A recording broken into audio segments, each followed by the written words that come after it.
ಸ್ಟಾರ್ಗಳಿರ್ಬೋದು, ಅವರು ಈ ಡಿಪ್ರೆಷನ್ ಇದನ್ನೆಲ್ಲ ನೋಡಿದ ಮೇಲೆ ಅವರಿಗೆ ಅರಿವಾಗೋದೇನೆಂದರೆ, ನಾನು ಬರೀ ವರ್ಕ್ನಷ್ಟೇ ಬರೆದ್ಬಿಟ್ಟಿದ್ದೆ ನನ್ನ ಕ್ಯಾನ್ವಸ್ನಲ್ಲಿ.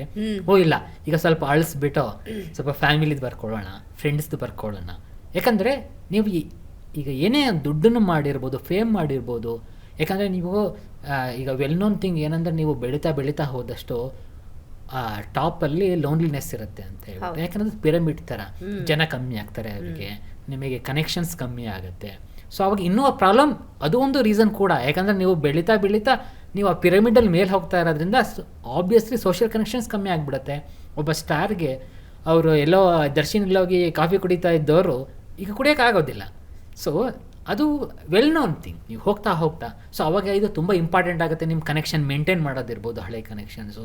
Even as A software engineer ಇರ್ಬೋದು, ಅಥವಾ ನೀವು ಏಜ್ ಆಗ್ತಾ 30, 40, 50 ಹೋಗ್ತಾ ಇದ್ದಾಗ ನೀವು ಫೇಮಸ್ ಆಗಿರಬೇಕಾಗಿಲ್ಲ. ಜನರಲ್ಲ ಕಾಮನ್ ಮ್ಯಾನ್ಗೂ ಕೂಡ ಸೋಷಿಯಲ್ ನೆಟ್ವರ್ಕ್ ಕಮ್ಮಿ ಆಗ್ತಾ ಹೋಗುತ್ತೆ. ನಿಮ್ಮ ಹಳೆ ಫ್ರೆಂಡ್ಸು ಮರ್ತೋಗ್ಬಿಟ್ಟಿರ್ತಾರೆ.